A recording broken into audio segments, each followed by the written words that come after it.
Maraming salamat sa Duterte Riders.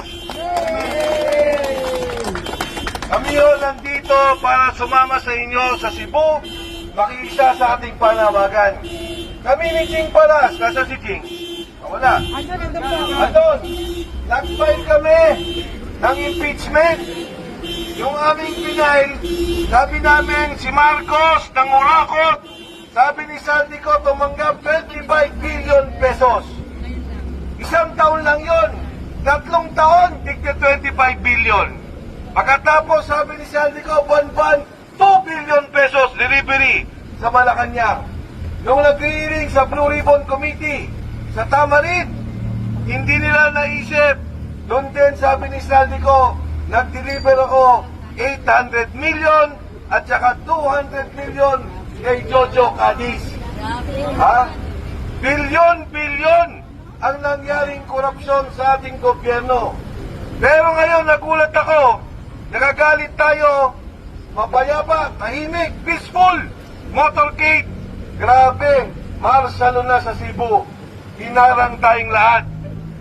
Pati yung LTO, sabi ni Jim, ito nakipag-away kanina. Mga taga Manila pa, pinadala dito. Diba, kanina, titingnan yung ORCR ninyo.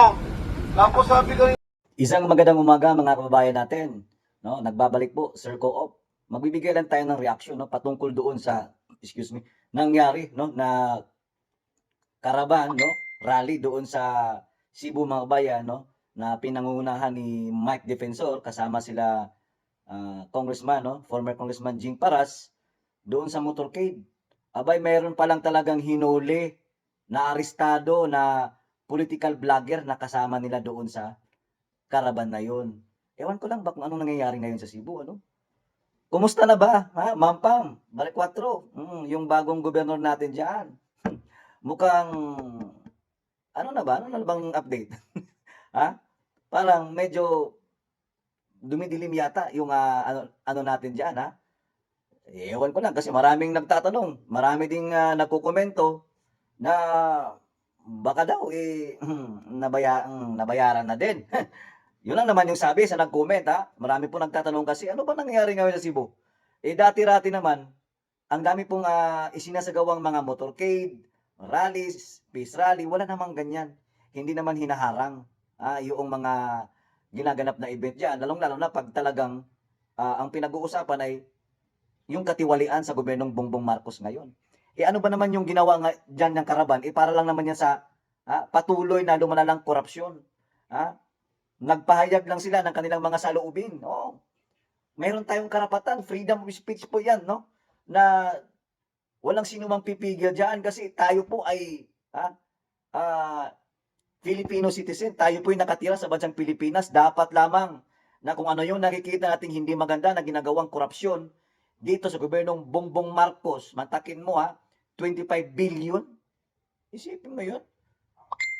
Ang nakuha ni Bongbong Marcos, hindi pa kasali yung taon-taon na 2 billion.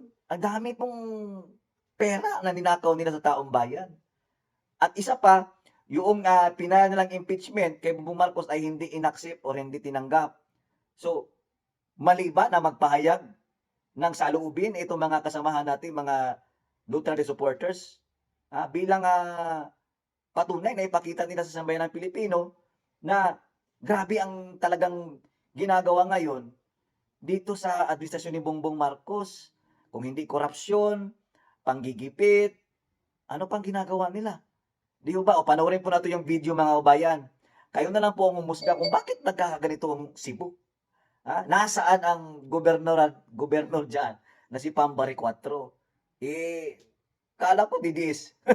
Akala ko Duterte supporters.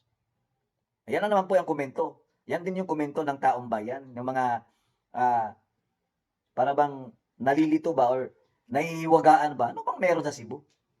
Bakit nagkakaganyan? Wala naman yan dati, wala namang hinaharang-harang dyan. O ito po yung video mga bayan, yung kaganapan, no? Sa nangyari doon sa Cebu.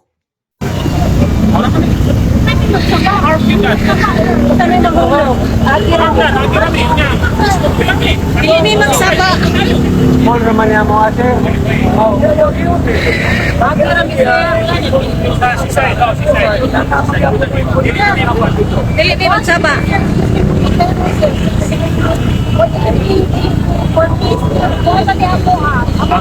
Mga karawan dito, wala ko yung incident, di ba?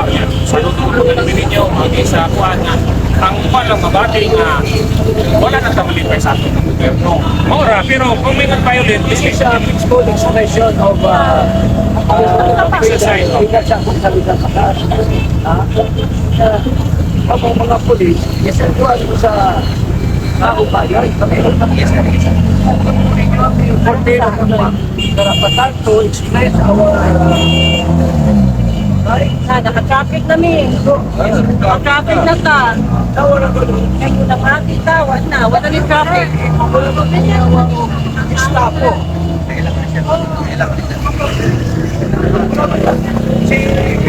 Ito naman yung mga pangayot kay Kung magka-negotiate lang niya, wala mapakita lang niya yung rent sa society. Yan yun na mo, we will be small, sa plaza mo, sa wala na mo, di na mo sumabalik, tabot sila. Mas pinukay na rin, mas dako kusina. Mas dako ang kuwan niya. Isip ko ba yan?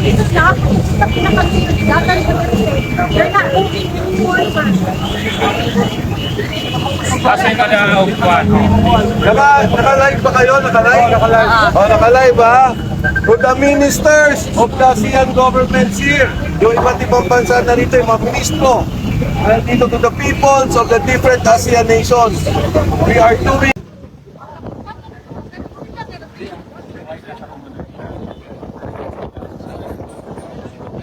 No, the explanation is simple.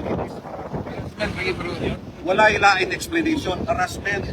Because, Nay, daghan ka parking kanina.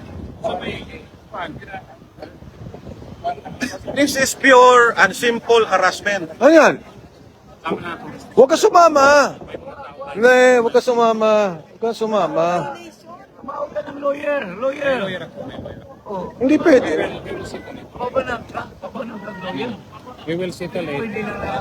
Kasi magkakagulo pa rito pag may order talaga. Kasi may Anong grab? Wala nga tayong ginawa. Hindi pwede. Kulong. Huwag ka sumama, Jun. hindi may tao, mga to i-negotiate natin kasi yung trabaho nila. Pero hindi nila pwedeng i-pound.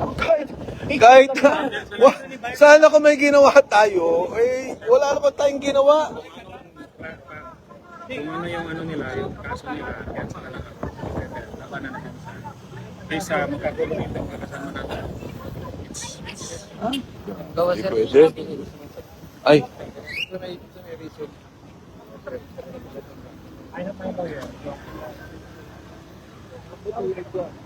Yung official.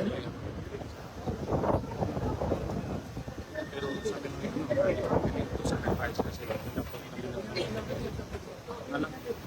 gulo talaga. Yan. Yan ako na.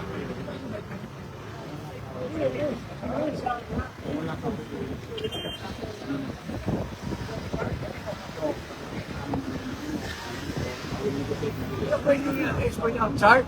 Charge? They will file charges. Anong charge? Anong charge? Eh, basically, order. Kaya nga wala. Kailangan tapos yung mga nangyari. Kasi medyo also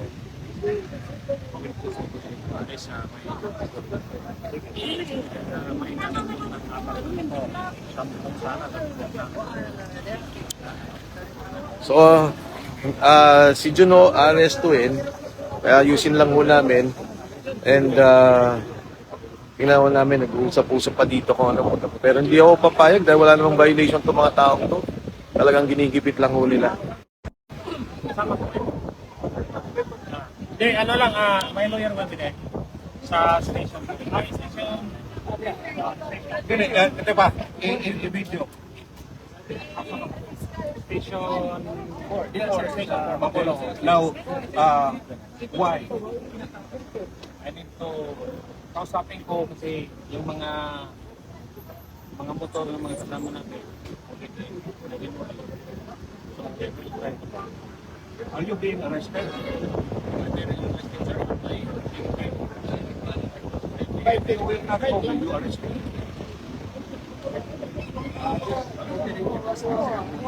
Yun naman, I would like to ask lang.